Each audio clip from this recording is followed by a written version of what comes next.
Hello, fellow responsibly armed Americans. My name is Tim Schmidt, aka Tactical Tim. I've got a neat little video for you today, for this week.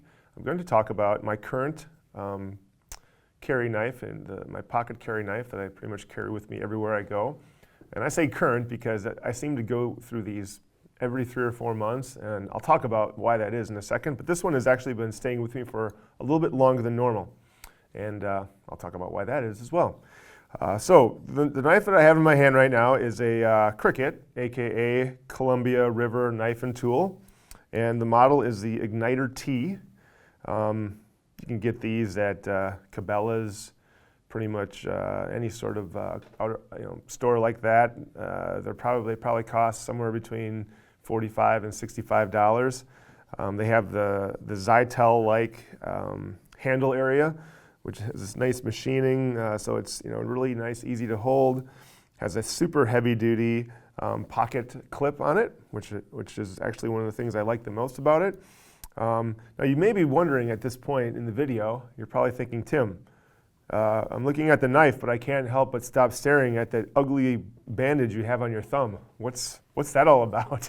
I have a little story for you. So 3 days ago, Saturday morning, it was about 11:05. I'm standing in my closet, hurriedly getting my coat on because my oldest son, Tim Jr., is waiting in my truck, waiting for me to take him to baseball practice. He's trying out for the baseball team in the spring this year, so we go to the indoor baseball facility every Saturday. And he's like, "Come on, Dad, hurry up, we're going to be late." And so I'm hurriedly trying to get ready, and I had to quickly cut something, and then I did the one-handed close against my body, which I will no longer do anymore because I ended up closing this actual knife right on my thumb, and I almost cut the tip of my finger right off. So I can vouch for one thing, and that is this sucker is sharp and cuts flesh quite nicely. On the downside, though, is don't try to do the one-handed close, and it doesn't matter how many crazy safety devices that these manufacturers put into these knives. They're no match for human ingenuity in terms of their ability to hurt themselves. So that's enough of that story.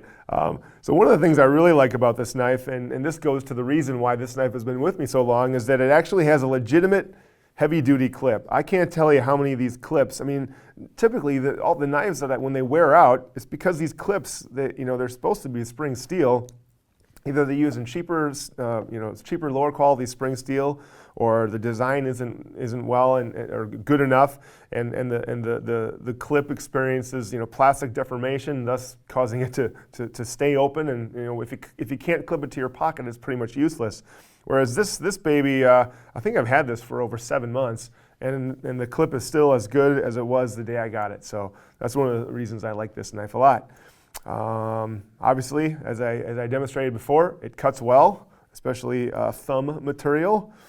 And probably the most unique thing about this knife is that it has this safety mechanism here, which is actually the thumb flipper opener. You actually have to depress that a little bit before it flips open.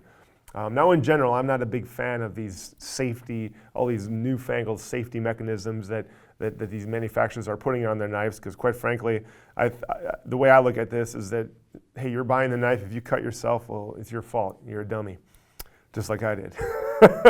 And ultimately, all these safety things do is slow you down. So nonetheless, this knife has it, and it's probably pretty hard to take it off, so you just have to suck it up. But that's pretty much all I have for this Columbia River knife and tool Ignitor T. Highly recommend it. Very heavy-duty, durable knife. And that's all I have for today. So take care and stay safe.